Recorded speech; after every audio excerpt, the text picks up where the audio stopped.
Welcome to social science class. Today our topic is peninsular plateau. Peninsular plateau, the area or the plateau which is surrounded by sea from its three sides is known as peninsular. First of all, we will discuss the main features of the peninsular plateau. It has a table land. Table जिस तरह से table होता है ऊपर से flat और side पे जैसे उसकी लेग्स स्लोपिंग होती हैं, तो ये हिल्स भी देखने में टेबल की तरह ही लगते हैं and it is composed of igneous and metamorphic rocks. It has the oldest land mass. Once it was the part of the Gondwana land. ये हमने पहले भी डिस्कस किया था कि गोंदवाना लैंड जो कि हमारी बहुत ही पुरानी लैंड है, it is the part of that land and it has broad and shallow valleys and rounded hills. क्योंकि ये हिल्स जो हैं माउंटेन्स इतने पुराने हैं कि ये घिस चुके हैं, इसकी पीक्स नहीं है. These are rounded hills because these are drained by और the eroded by the rivers. Now come to the main part of the peninsular plateau. Peninsular plateau, the area which is below the northern plain, is known as peninsular plateau. Peninsular plateau is further divided into two sections.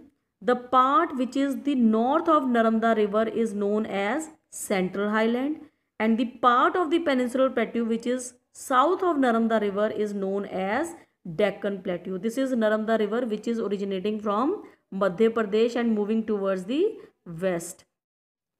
Now come to the central highland part. Central highlands are mostly covered with the Malwa plateau, as I have shown here also. Towards its northwest there is a Aravali range, towards its south there is a Vindhya range, and as the Malwa plateau is extended towards the west, it is merging with the desert of the Rajasthan. This area is drained by so many rivers. You can see the Chambal river, Betwa river, Kane river, Son river.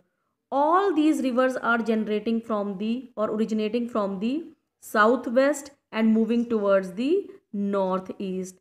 From this you can judge the slope of the land, that altitude of the land or the elevation of land is more from the plateau side as compared to the northern plains. And these all rivers are moving towards the Yamuna river and become the tributary of the Yamuna river. Chambal is also the tributary of Yamuna river, Betwa is the tributary of Yamuna river, and Kane is the tributary of Yamuna river, but Son river is the tributary of Ganga river. Here the Yamuna river merges into the Ganga river and after that it becomes the Ganga river only. Central highlands are wide from the western side, and as it is moving towards the east it become narrow. You can see from the map also that Malwa plateau is more broad. As we are moving towards the east, this central part is known as Bundelkhand or Bhagelkhand region, and further extension towards the eastern side it is known as Chota Nagpur plateau. Chota Nagpur plateau is drained by the river Damodar, which is originating from the Jharkhand and moving into the West Bengal and then draining into the Bay of Bengal. Now Deccan Plateau. The area which is south of Narmada river is known as Deccan Plateau. This is the triangular land mass, and towards its north there is a Satpura range, and towards its east there is a Mahadev hill, Michael hills, Kamur hills are also there, and it is separated by the Chota Nagpur plateau. After that its eastward extension is towards the northeast, that is in Meghalaya, where prominent hills are Garo, Khasi and Jaintia hills.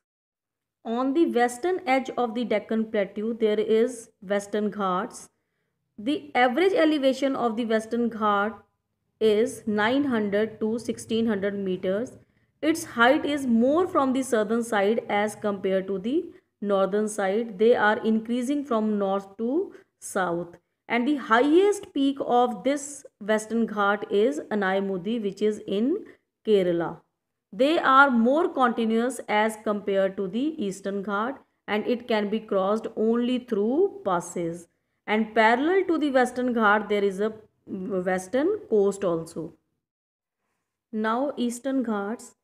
Eastern Ghat is the eastern edge of the Deccan Plateau. Its average elevation is about 600 meters and it is stretched from Mahanadi River till the Nilgiri Hills, which are located on the border of Karnataka, Kerala and Tamil Nadu. They are more discontinuous and dissected by the rivers, as all the rivers originating from the Western Ghats are draining into Bay of Bengal. The other important feature of Eastern Ghat, that the highest peak of Eastern Ghat is Mahendragiri, which is located in the Odisha, and other important hills like Javedi Hills, Shivroy Hills are also located in the Nilgiri Hills, or we can say in Tamil Nadu. The famous hill station of Ooty and Kodai Canal is also located in this region. The most important feature of this area is that the Deccan Plateau is made up of black soil which is of volcanic origin. Our next topic is Indian Desert. Indian Desert lies at the western margin of Aravalli Range, and this region is very unfertile and covers with sand plains. And the important features of this region are that it covered with sand dunes. It receives very low rainfall, which is below 15 centimeter. That's why it has very low vegetation cover. Rivers normally appear during the rainy season and soon disappeared in the sand, but Luni is the largest river of this region, which originates from the Aravalli Range and its course is still run of Kutch. Then Barkans. Barkans means crescent shaped dunes.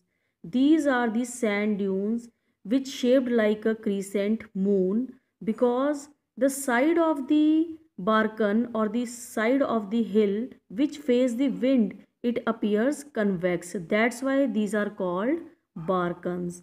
And normally Barkans appear near the Indo-Pakistan boundary or near the Jaisalmer, which is very important spot for the shooting and a good tourist place. Now next is coastal plains.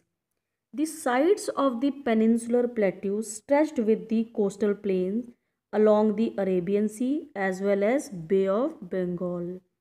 The area between Arabian Sea and Western Ghat is known as Western Coast, and the area between the Bay of Bengal and Eastern Ghat is known as Eastern Coast.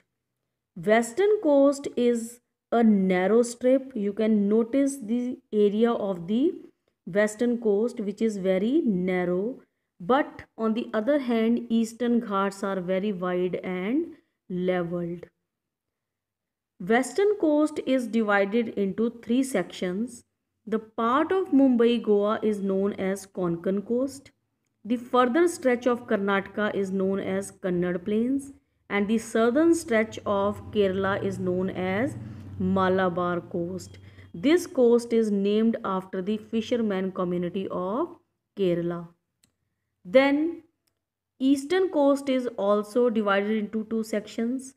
The northern part is known as Northern Sirkar and the southern stretch is known as Coromandel Coast. Now our next topic is islands. India has a vast mainland, but along with the mainland it has two groups of island on the both sides of sea. First of all, in Arabian Sea we will read Lakshadweep Island.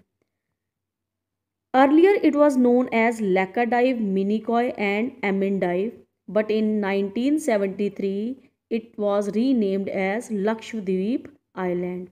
The important feature of this island are that it has a very small area of 32 square kilometer. Its administrative headquarter is in Kavarati, which is near the Malabar coast. Here, this is Kavarati. It has a Piti Island which is uninhabited but has a bird sanctuary.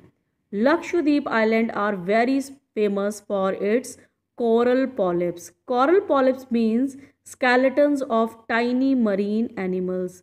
सी में बहुत ही छोटे छोटे microscopic organism होते हैं and they are very short lived. उन्हीं के skeletons की एक्यूमुलेशन को कोरल आइलैंड्स बोलते हैं।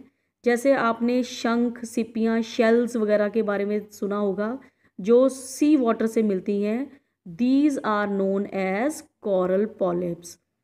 In total, there are 36 islands in Lakshadweep and 10 are inhabited. Our next group of islands are Andaman and Nicobar Islands. There is a long chain of islands from north to south in Bay of Bengal. The northern part is known as Andaman Islands and the southern part is known as Nicobar Islands. Now the important features of this island, that it is believed that it is the elevated portion of the submarine mountains.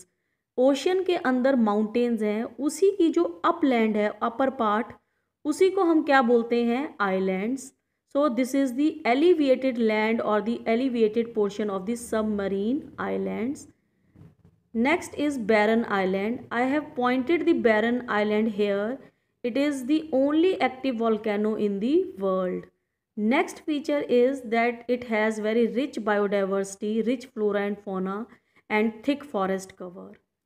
Next is it has a strategic importance from the point of view of defense. Our navy is protecting our country from this side, from the ocean side. And next point is that the size of the island is bigger than the Lakshadweep Island. They are more numerous also and scattered also. In the end, let's conclude all the points in brief. First of all, the Himalayan mountains, which is the rich source of water and forest wealth. The northern plains, which are agriculturally very productive and the granaries of our country. The peninsular plateau, which is the rich source of minerals. The Indian desert has good scope of solar and wind energy. The coastal plains, which are important from the point of view of fishing and port activities. The island also has strategic importance plus good for fishing and port activities. In the end, I want to say that all these physical features are complementary to each other and making our country very resource rich country. I hope the chapter is understood. Stay home, study from home and stay blessed. Thank you.